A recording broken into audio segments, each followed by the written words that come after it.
اهدنا الصراط المستقيم صراط الذين أنعمت عليهم غير المغضوب عليهم ولا الضالين. Ladies and gentlemen, we apologize for the inordinate delay because of a traffic jam outside the Halqa-i-Iqbal. And welcome to Iqbal Academy, Pakistan, and to this special session of Halqa-i-Iqbal. All of us today are greatly privileged to be in the illuminating presence of Sheikh Abu Bakr Sirajuddin, Dr. Martin Links. On behalf of the Academy and the audience, I welcome Sheikh Abu Bakr and thank him for the honor given to us by his visit, and he is so generously agreeing to enlighten us on the subject of Quranic origins of Sufism. It is a great privilege for me to introduce our distinguished guests. These are the words that are expected to be said when one is given the honor of introducing such a renowned and illustrious man of letters like Sheikh Abu Bakr Sirajuddin. But when I utter these words, they take on a special and in a sense unique personal significance, since it is because of his books and his guidance that I am known in the gates when I sit among the elders.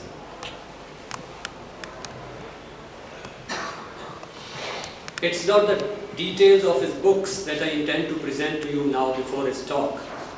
These details, along with his CV, are available with my staff outside the hall at the stall where the books are for display and sale as well. I would rather say a few words about the insights that inform and the spirit that infuses his works. And my point of departure is a poem which Sheikh Abu Bakr wrote 72 years ago. Early in his life, Sheikh Abu Bakr made a prayer which is now included in his collected poems.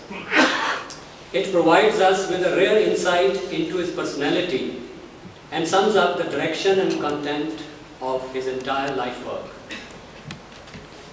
The poem is, "Many have sought what now I seek, and few have won. Yet not the less I am driven to pray. Pause in thy fleeing while I have breath, and call to me and lead me on into that garden where the muses sing and dance, that I may fill mine ears with sound, mine eyes with seeing, and make for men some deep enduring utterance." And the deep enduring utterance he has made indeed, and we take this as the author's avowal of an intention which lies behind not only his poems, but all that he has written on Islam, Sufism, spirituality and religion. This intention was coupled with another insight. In the West, human intelligence, generally speaking, had come to be left out of religion.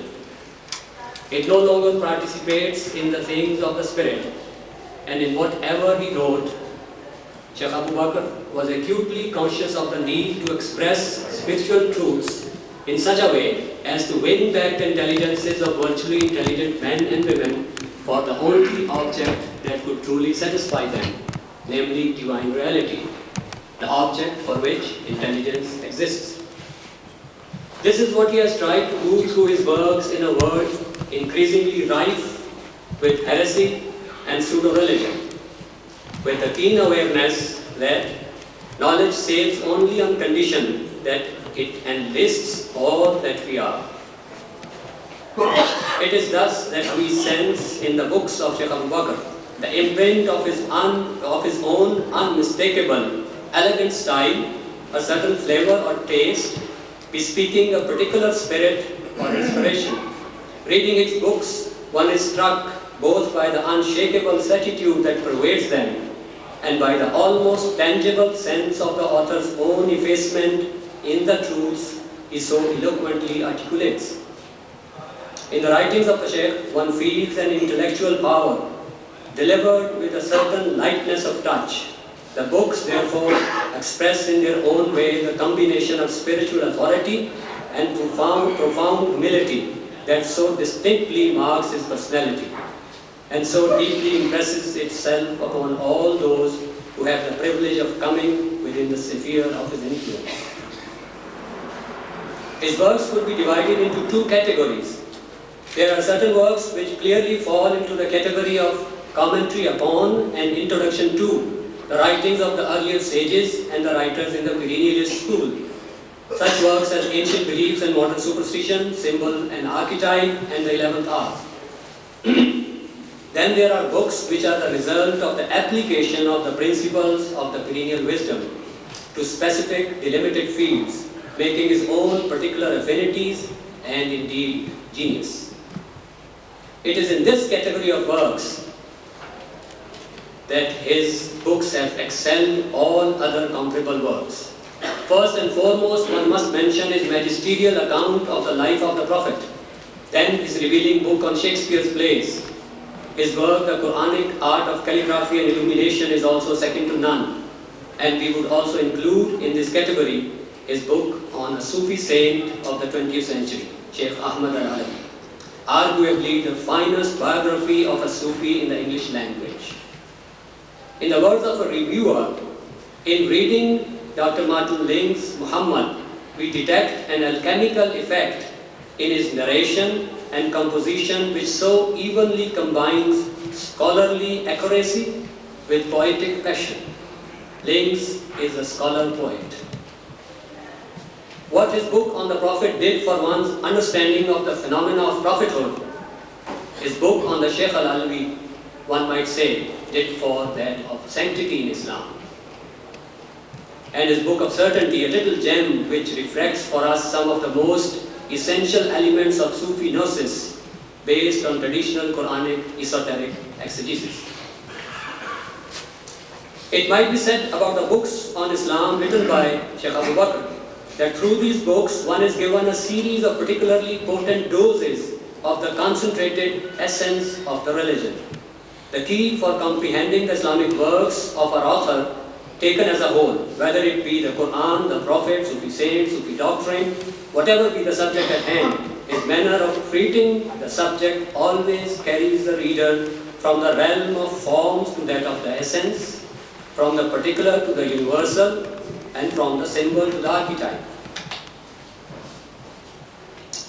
Sheikh Abu Bakr prayed for making the deep, enduring utterance in 1932. Centuries ago, Milton, in his Paradise Lost, wrote of a vision which would then be translated into poetry. Milton's verses are strongly reminiscent of what I quoted earlier from Sheikh's poem.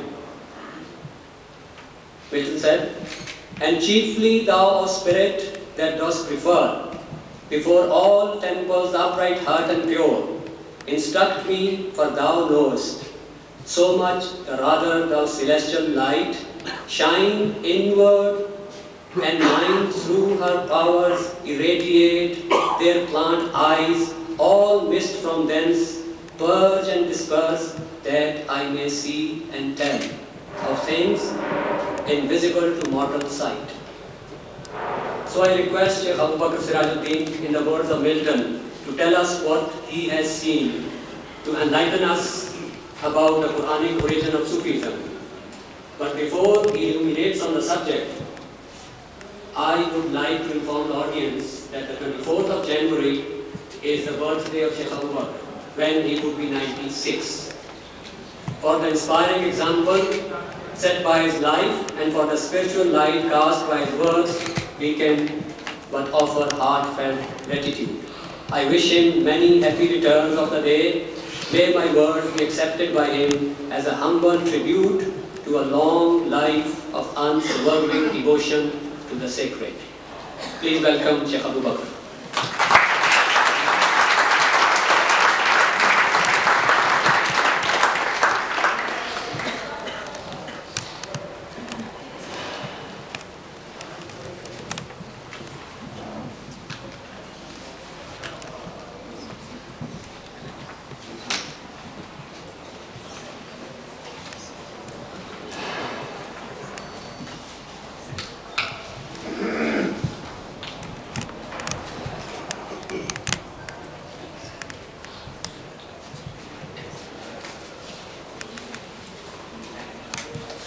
Bismillahirrahmanirrahim. Assalamu alaikum wa rahmatullahi wa barakatuh. Ladies and gentlemen, I will begin my talk by quoting the Hadith Qudsi.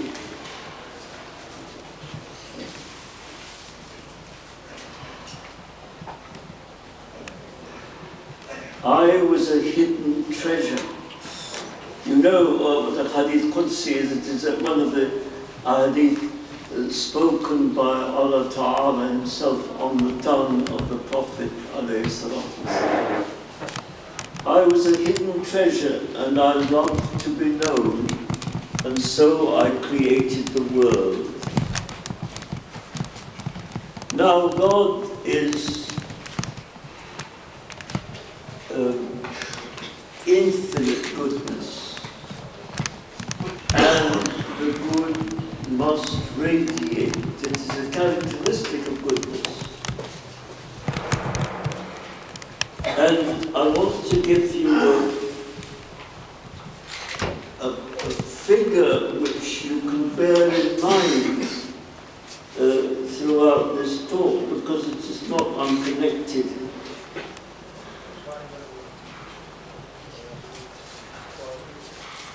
God is infinite and eternal goodness, and if you think of a center, the center of a circle, there are many radii to that circle, and these are the different religions, given to the world by God subhanahu wa ta'ala. And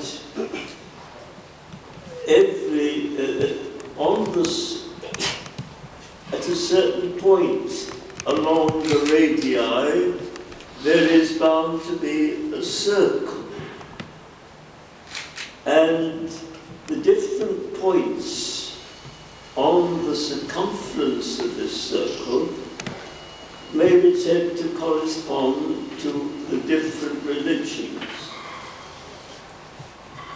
Each point is the outer aspect of a religion, and each radius going to the center is the inner aspect. I don't know if you know the words exoterism and esoterism, which are generally used for the outer and inner aspects of a religion. But there is an apparent contradiction here. It is true that the nearer the center they get, each religion is nearer to the other religions. But at the same time, the nearer the center, the stronger the dose. And the difference between the religions also appears more distinctly and more wonderfully nearer the center than on the circumference.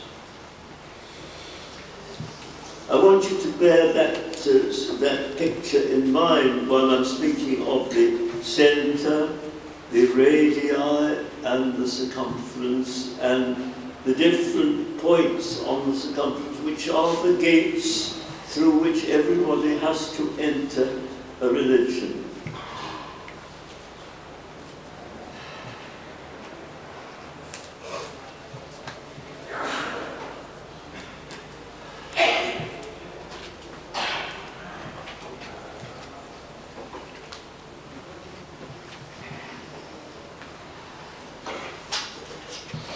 Another image which I would like to give you is the prayer of one of the great Sufis, Muhyiddin ibn Arabi, which he used to pray, and the words are, "Enter me, O Lord, into the deep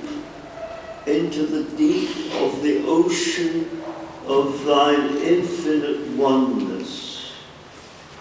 Now, if God is an infinite notion, each revelation of which the Quran is the latest is like a great tidal wave which flows to the shores of this world.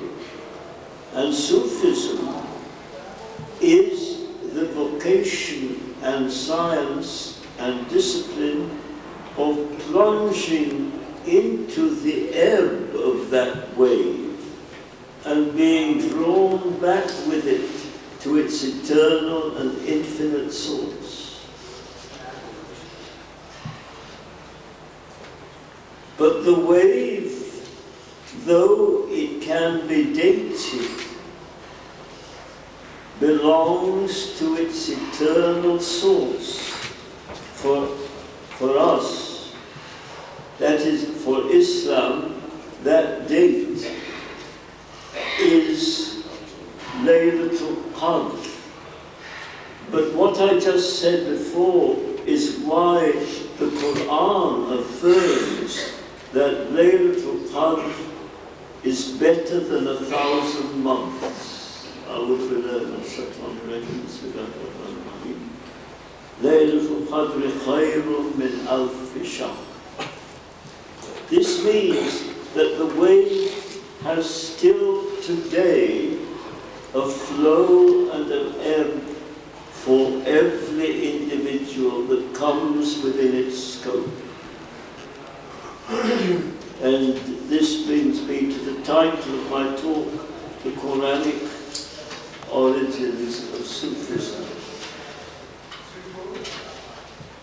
But the vast majority of people today are exclusively preoccupied not with the wave, but with the water which the wave leaves behind it, deposited in various earthly hollows.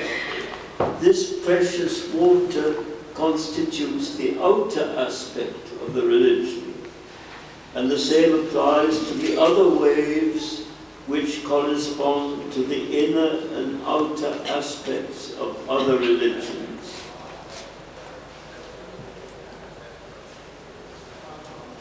The Quran tells us that at the beginning of a religion there are many who personify the inner aspect, as well as many who are only outward. Whereas in later times, the esoterists, that is those interested in plunging themselves into the ebb of the wave, are outnumbered vastly by the more outward representatives of their religion. This is in the Surah Al-Waqi'ah, which speaks of the three different categories of men. That is, Ashabul Yameen, the companions of the right, Ashabul Shamal, those on the left, and those are the people who are not saved and will go to hell, and As-Sabiqun, those who are in front. Those are the people who correspond to who are interested in the ebb of the wave. And it says that these are many amongst the older people, the peoples of old, but few among the later peoples.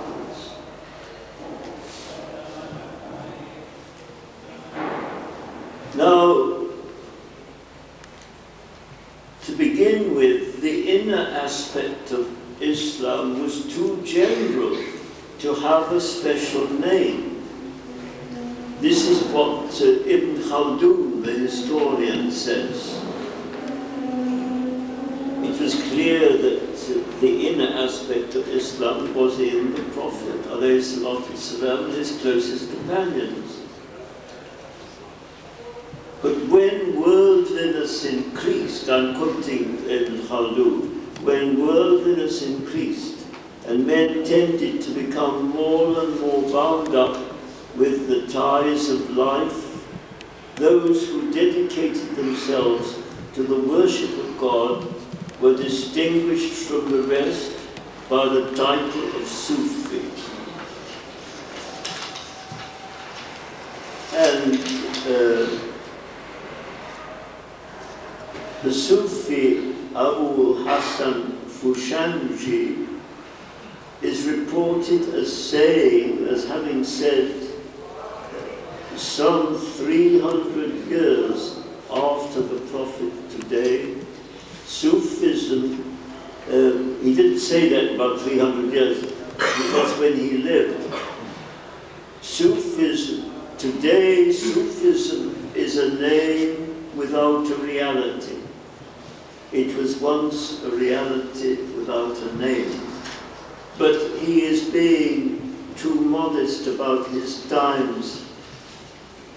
The great Sufi saint who presides over this town, Sayyidina Ali al-Bujwiri, said in the time of the companions of the Prophet and their immediate successors, the name Sufi did not exist, but its reality was in everybody. Now the name exists without the reality. But for us, that time, his time, is still, we consider it today, it still belongs to what we call the golden age of Sufism.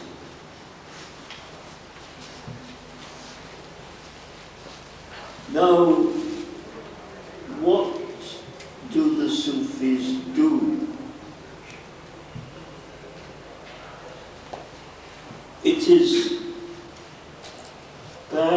interest to remember that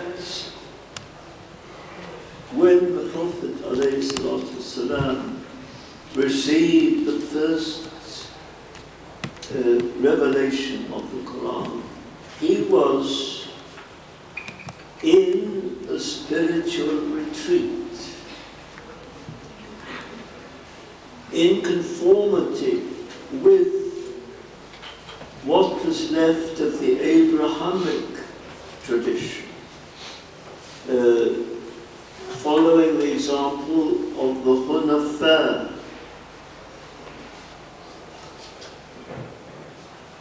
And that practice of spiritual retreat has always been one of the important aspects of Sufism. And it is only the Sufis, really, who today perform that spiritual retreat.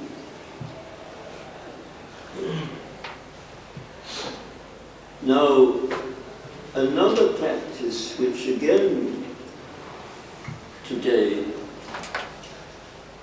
is practiced really only by the Sufis, another traditional practice is what is called Majalis al-Dhikr.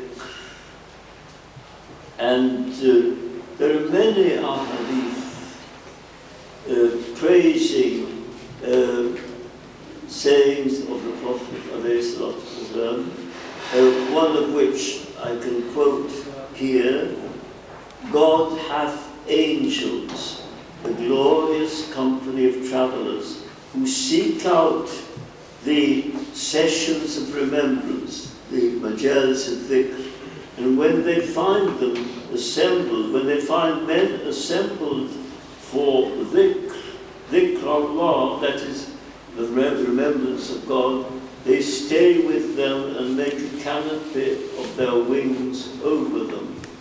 And there are many of the books of ahadith. Some of the best are in the collection of Tirmidhi. But there are many in all the collection of hadith. There are many hadith in praise of the majalis al-dhikr, the gathering. It is the opposite of a spiritual retreat, which is called a khalwa, where one is alone and one is away from everybody else. That is the majalis al-dhikr are the joyful assembly of members of a Sufi order together, at which they also perform rites. That's why they are called majalis al-dhikr, because the dhikr is the central rite of Sufism. And in the Surah Al-Muzammil, which is one of the earliest revelations in the Quran, you know that, of course, that Al-Muzammil means wrapped up in a cloak. You know that at the beginning, to receive a revelation, and remember that the Quran is considered to be not created, something, Quran itself is divine. It was a tremendous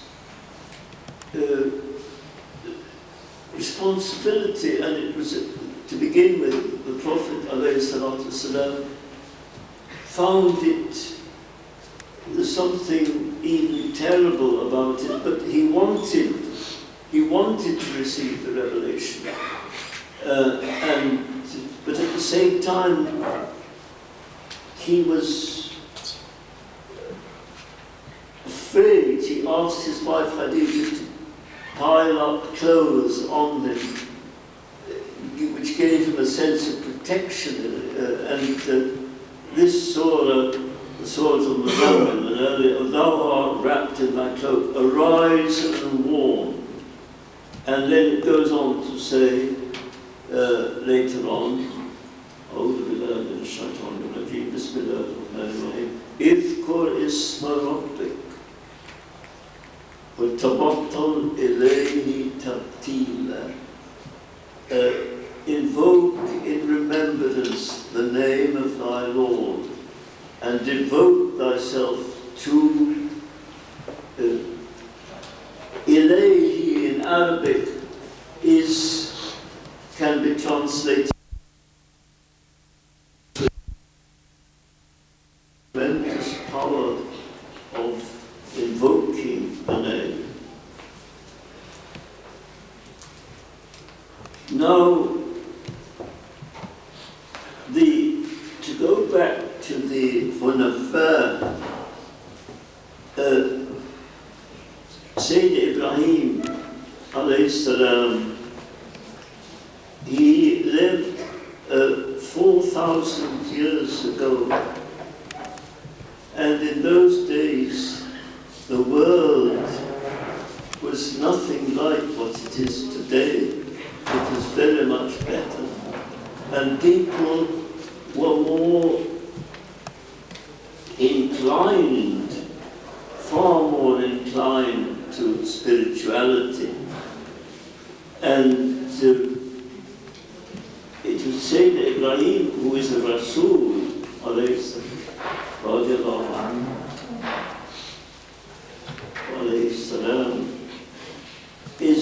was not given a religion in the ordinary sense, and it was not necessary in his time. But his spiritual, what he demanded from those who wished to follow him was too great to be able to have been able to form a religion that could grip a whole community in later times, as like the religion is given to Sayyidina Musa, Sayyidina Isa, and Sayyidina Muhammad alayhi salatu wasalam. But in the time of Sayyidina Ibrahim, the Hunafa were the general spirituality was much greater than it was in later centuries. And it was clear, it seems that it was clear by the time the Prophet ﷺ went to Medina. The Surah Al-Muzammil I've just been quoting is an early revelation in Mecca. But as you know, the Prophet was opposed. He was not able to transmit the new religion in Mecca, and all the chiefs of tribes were against him. And in the end, he was told by Sayyidina Jibreel to leave Mecca and go to Medina, where he was able to be received and welcomed, and he was able to establish the religion of Islam there. But this same revelation, which I quoted, Surah Al-Muzammil, has a verse at the end which was revealed in Medina. And it says that God knows that you... it says what can be interpreted as meaning that God wishes to make the religion simpler and easier. He knows that you and the Ta'ifatu min alladhina ma'ak, a group of those who are with you, spend most of the night in reading the Quran and in making the Sufis sometimes are referred to by that name, Ta'ifa. It's one of the names given to the Sufis. But it was clear that for the majority of people, the religion practiced by the Prophet in Mecca was too great, and practiced by his companions, Sayyidina Bakr, Sayyidina Omar, Sayyidina Uthman, and Sayyidina Ali, and other companions too. It was too great to be able to grip a community as a whole, and it was necessary that Islam should bring a religion to the Arabs, to all the people in that part of the world. And so this verse says that things have been made easier. It had to be simplified for the sake of being a religion. And the same applies to both Christianity and Judaism. They were religions which were of which the demands were great, but not so deeply and implacably spiritual as the demands of Sayyidina Ibrahim.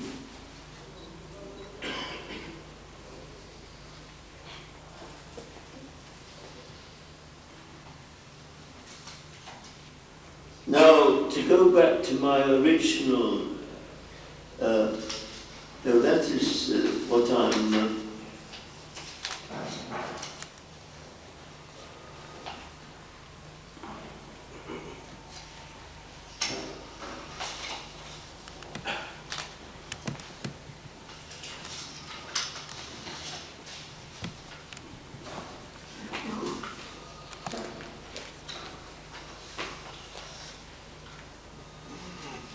there is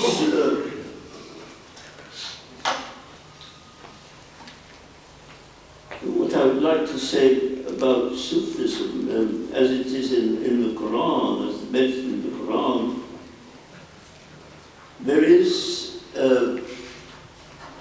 no doubt that whenever the Quran says, you find the words akthar an-nas, that means most people, you know that something bad is coming. But when you see the words ulul albab, that means literally those who possess kernels, like a nut, the kernel of a nut. Or it is usually translated of those whose hearts are awake. You know that something good is coming. And that is a very essential aspect of Sufism. There's another verse of the Quran which says, it is not the eyes which are blind, it is the hearts in the breasts which are blind. And the heart, al-qalb, is used very much in Sufism, as in other religions. One speaks of the eye of the heart. And the heart is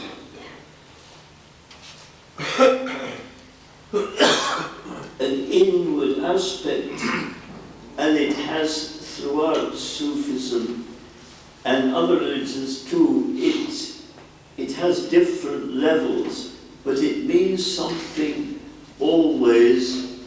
It's the beginning, at least, of transcendence, what transcends the earthly state, what transcends the human being. In the Middle Ages in Europe, and the same must apply, I think, to Islam, the people were taught, students were taught, that the faculties of man are the intellect, reason, imagination, and the senses. Now, the definition of intellect, that is in the Middle Ages,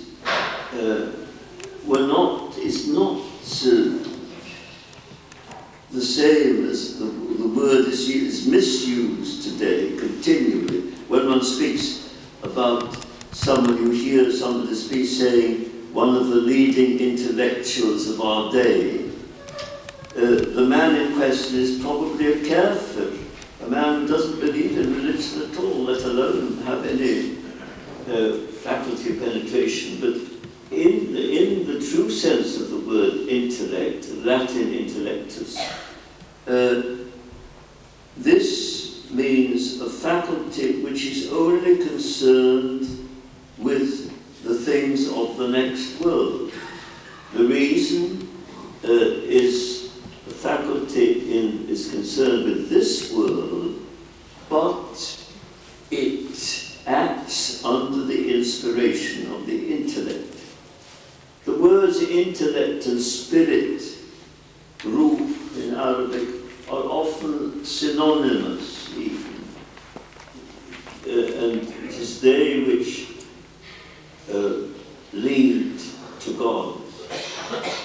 And the other faculties belong to this world.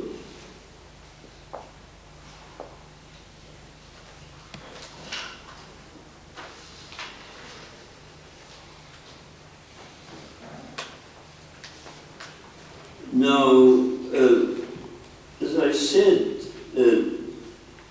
there is much emphasis on the eye of the heart, the opening. One might say that the first part of Sufism, or the opening part, the opening phase to be gone through is, and very few succeed in doing that in this life, but they're on their way to it, is the opening, what is called the eye of the heart. But the word is used, heart is used at different levels. Sometimes it's used at a very high level, but it always means something transcendent, which transcends this world. Most of you, you've all heard of the great Sufi who was so cruelly put to death in the Middle Ages, Al-Hallaj. And one of Hallaj's poems begins, I saw my Lord with the eye of the heart. I said, who art thou? He answered, thou. And that expresses the aim and end of Sufism, which is sometimes called the supreme identity, to return to God, who is the hidden treasure which I spoke of, and to whom, in any case, we shall all return,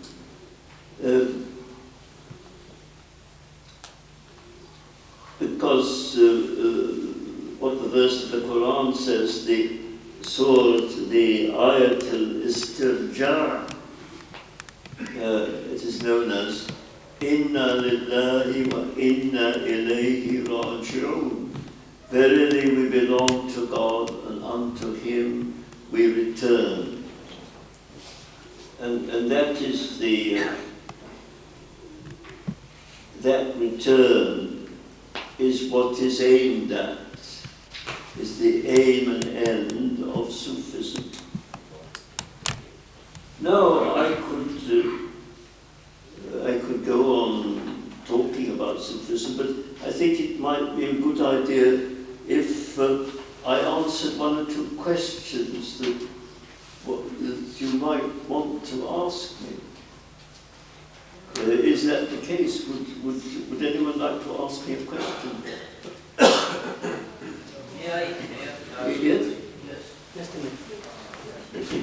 To manage the questions, let me remind you that you have to write it because you won't be able to get you from your place. So mine is a very two-word, simple one. Yes. I would like the Honorable Speaker to tell us something what he understands by the word spiritual experience. How does he interpret or feel or communicate to us what is meant by the spiritual experience? What is meant by Spiritual experience. spiritual experience? Yes. How do you understand spiritual experience? The spiritual experience is always concerned with what transcends this world. Some people might claim to have had a spiritual experience which turns out to be more psychic than spiritual, but in the true sense, a spiritual experience may be a vision that one has had in one's sleep. Some people have wonderful visions in their sleep. Or it may be even something miraculous that takes place in their lives. Because miracles do, in every religion, it's not possible that miracles do not occur. God is always present, and what for him is natural means that where he is present, there are bound to be occurrences which transcend this world. For him, it's in his nature to do things, but miracles are always necessary. They always take place where there is religion, and the spiritual experience may be to witness one of these miracles. But the words, that word is, as I say, it can relate. If used correctly, it always refers to something transcendent, which transcends this earthly life and which belongs more to the next world than to this. Now, is there any other questions? Oh, no, I understand. Quite understand. Are there any other questions? You can take your seat. Take it from there. Let me speak. I shan't hear it.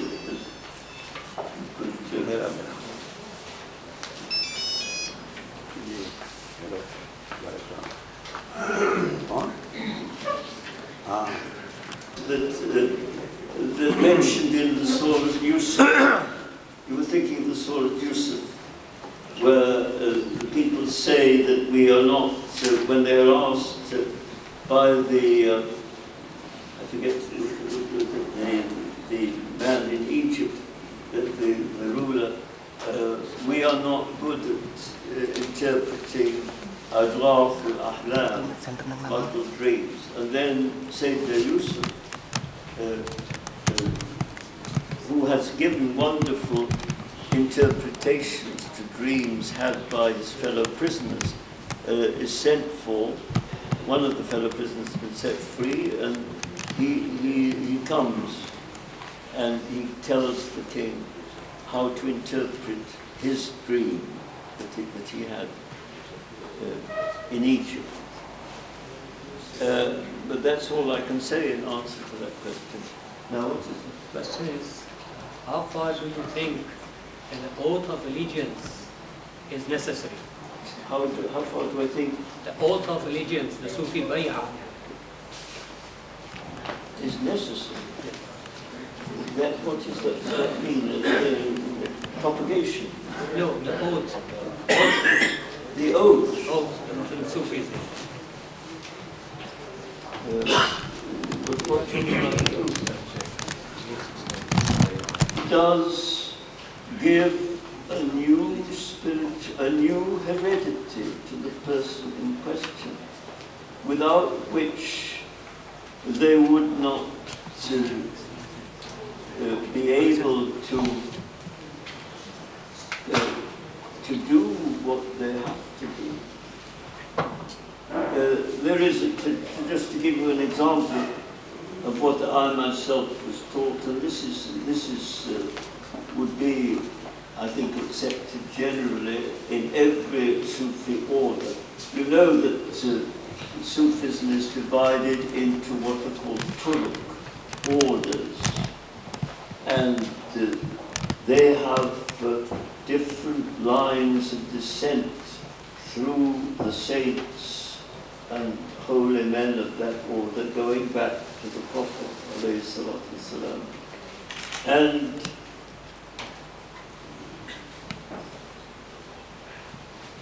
I don't think any tariqah exists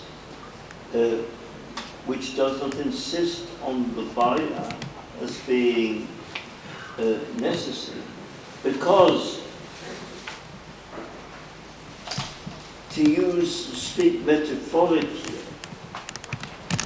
this is what I was taught by my sheikh, and I think it's universally accepted, that the initiation consists of 3 gifts. That is, the gift of God, which is the revelation itself, the Quran itself, of which the quintessence is His name, Allah.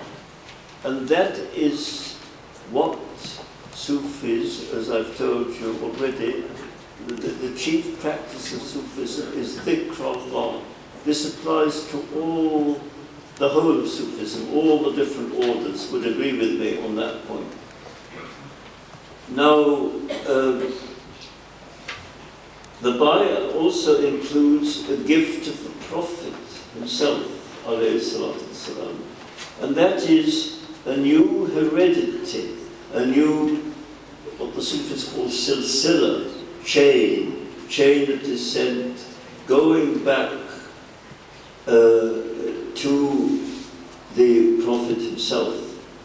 And that is necessary because, speaking again metaphorically, if we take the gift of God to be the boat in which we may cross the waters of illusion to the shores of reality, the gift of the Prophet gives us strength to row that boat.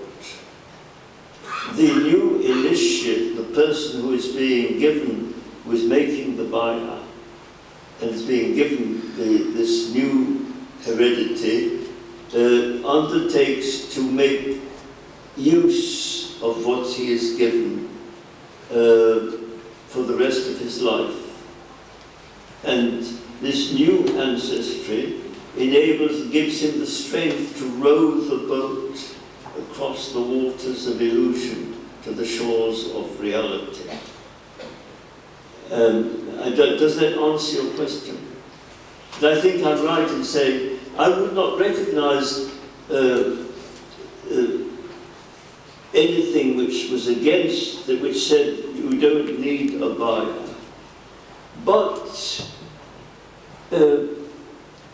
what I would admit is this, that in much earlier ages, the bay'ah was probably not necessary. Because people were too near when man fell.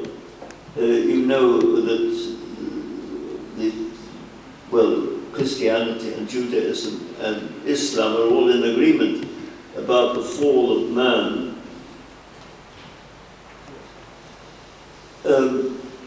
Man was too near to the fitra to need what later men need. And it's very possible that the bay'ah, there were no turuq, there was no organization of spirituality. People were too near to the fitra to they were near enough to remember it, and that was enough. And they tried to go back, and as you know, some people, there's a record that some people were taken back to Jannat al-Adn. I think that's all I can say. But today, and ever since the beginning of Sufism with the Prophet ﷺ, I think the bay'ah has been necessary. Certainly, very soon after the first four caliphs, if not before, the bay'ah was considered necessary. You got any other questions? Yes. Which?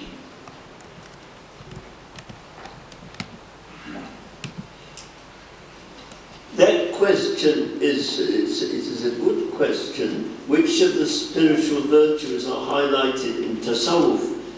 But it's not a question that's all that easy to answer. But you must remember that the virtues, according to Sufi doctrine, the virtues in the soul are the imprints of the divine names, the names of God, subhanahu wa ta'ala, on the psychic substance. That's what a virtue is. And the Sufis know very well, they have to learn that any individualistic coagulations in the soul will act as a barrier between the psychic substance and the divine names. And the absence of any individualism in the soul is summed up in the word faqr, poverty, faqr. And the Sufis, in general, they don't speak of themselves as Sufis. They speak of themselves as fuqara, the poor in spirit. The same word, poor in spirit, is used by Sayyidina Isa in his Beatitudes. Blessed are the poor in spirit. One of the things he said. And that is a wonderful thing. The virtues in the soul correspond, they are imprints of the divine names. Now, in answer to your question, the names of God are divided into categories. Some are higher than others, and in Sufism,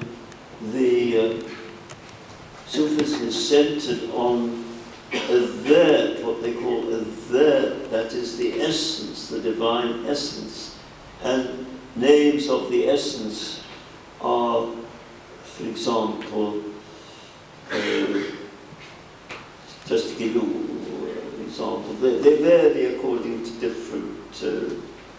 different doctrines, but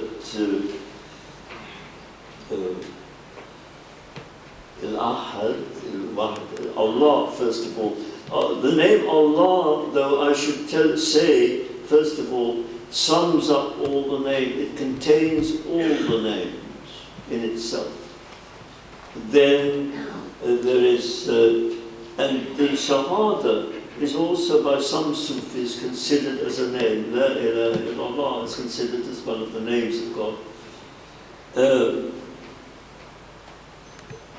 There's a difference of opinion about which are the names of the essence, but amongst them, where I think everybody agrees, there is Al-Hayy, Al-Qayyum, Al-Rahman, Al-Ahad, the Samad. And there are other names which can be considered in certain contexts as names of the essence, like the name Shakir. At its highest significance, it could be said to mean God's gratitude, the gratitude of God to himself for being what he is. And that is clearly one of the highest names. But in general,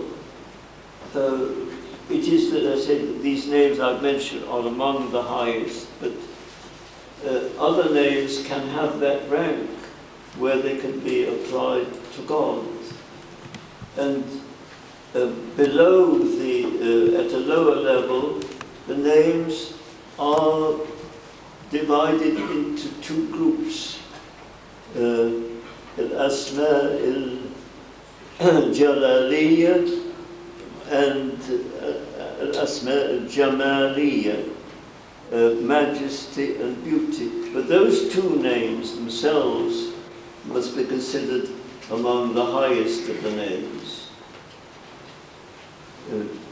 The Quran insists on virtue very much.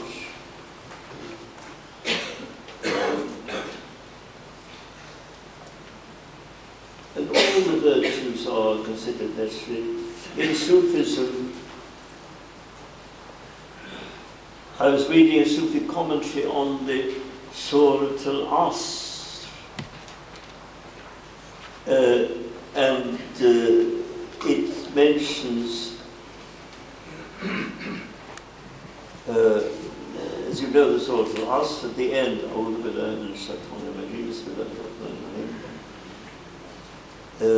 إِنَّ الْإِنسَانَ لَفِي خُسْرٍ إِلَّا الَّذِينَ آمَنُوا وَعَمِلُوا الصَّالِحَاتِ وَتَوَاصَوْا بِالْحَقِّ وَتَوَاصَوْا بِالصَّبْرِ. And in this Quranic commentary, the Sufi commentary, the commentators said that the virtue of sabr, patience, is mentioned at the end because it is one of the most important of all the virtues. Well, that's not recognized as one of the virtues of the... It is a reflection of the name as-Sabur, the divine name as-Sabur. But that name, of course, really is considered to refer to eternity, the divine eternity. I think I can't say any more, except that virtue is something which Sufism, to which Sufism attributes a tremendous importance. One must have virtue. There is no way without virtue, it's often said in Sufism. There can be no way without virtue. Now, is there another? There's one more question. The last one. The last one, yes, you read. The question is Wahdatul Wujud a doctrine borrowed from Hinduism by the Sufis? Is Wahdatul Wujud that is sometimes misunderstood. Many of the Orientalists, that is people who write about religion but do not necessarily practice it, attribute that doctrine to Muhyiddin ibn Arabi, who is known in Sufism as the Sheikh al-Akbar. But that doesn't mean that he is recognized, it means that he is venerated very greatly, but very few Sufis would insist that he is greater than any other of the most venerated Sufis. but they give him that title because of his greatness. But they don't necessarily think, and none of them, I think that he is the only one who has that eminence. But the doctrine itself of Wahdat al-Wujud is in the Quran. Quite clearly, it comes from the Quran, not from any Sufi at all.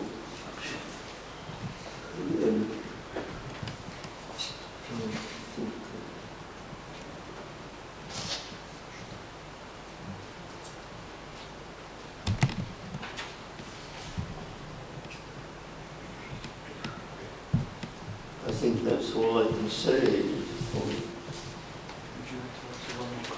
Yes. In what way can Sufism be reconciled with the Sharia? Are they different paths leading to the same destination? In what shall I read that out? Or you read it to them. In what way can Sufism be reconciled with the Sharia? Are they two different paths leading to the same destination? That is well, it's a question that's not without importance, of course, but nonetheless, the answer is that the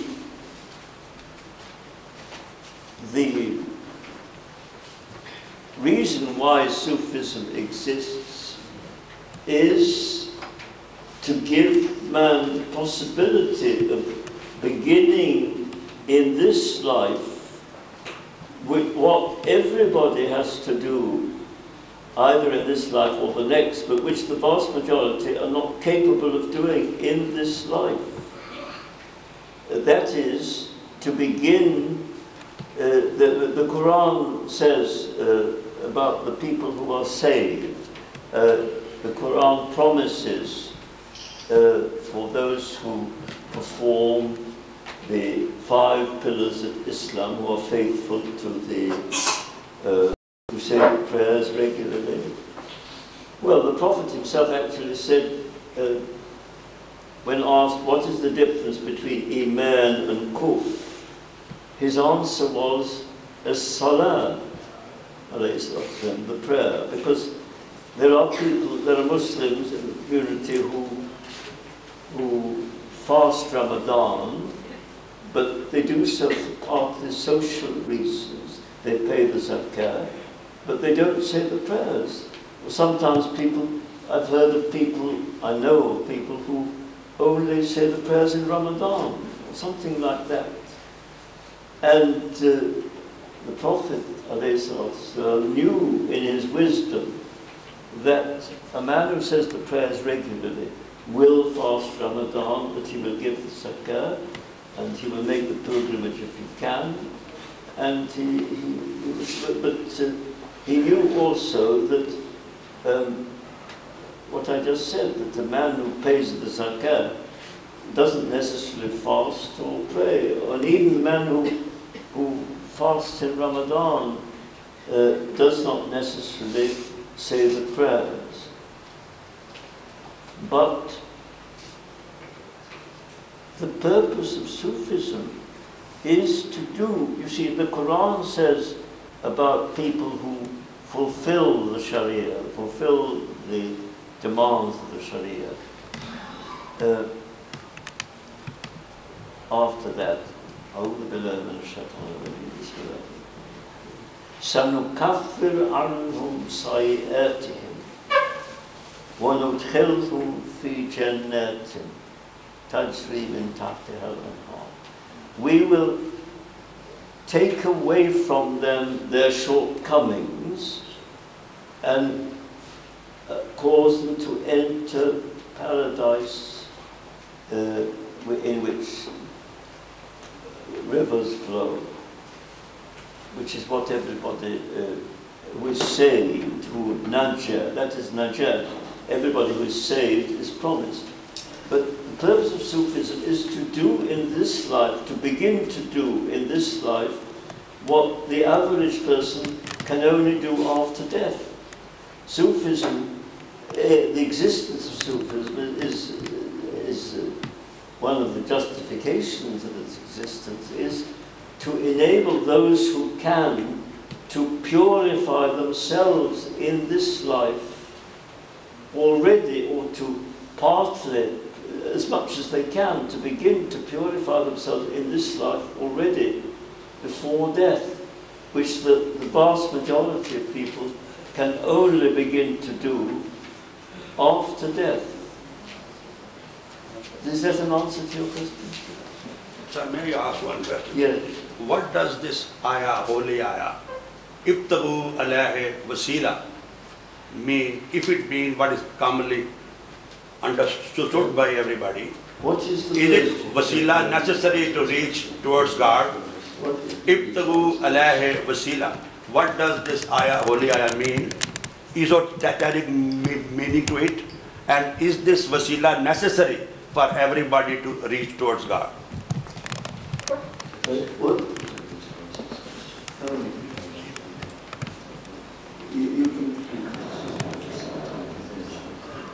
Well, I'm told that I don't want to say. Could you speak to him? Yes. Yeah.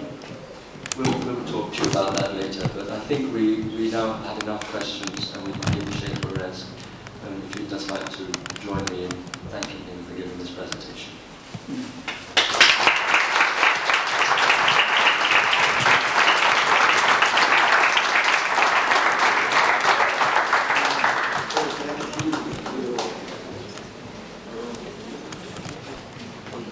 Outside the hall, towards your left. Thank you very much.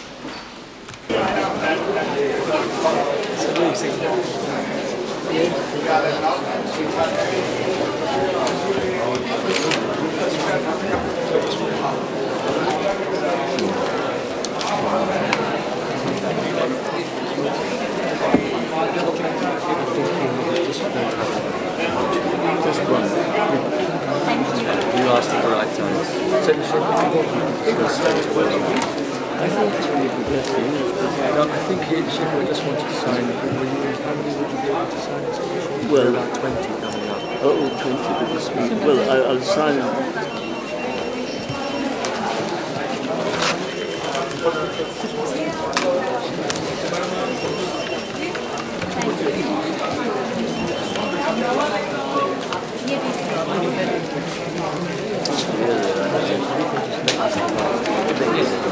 This is the last one.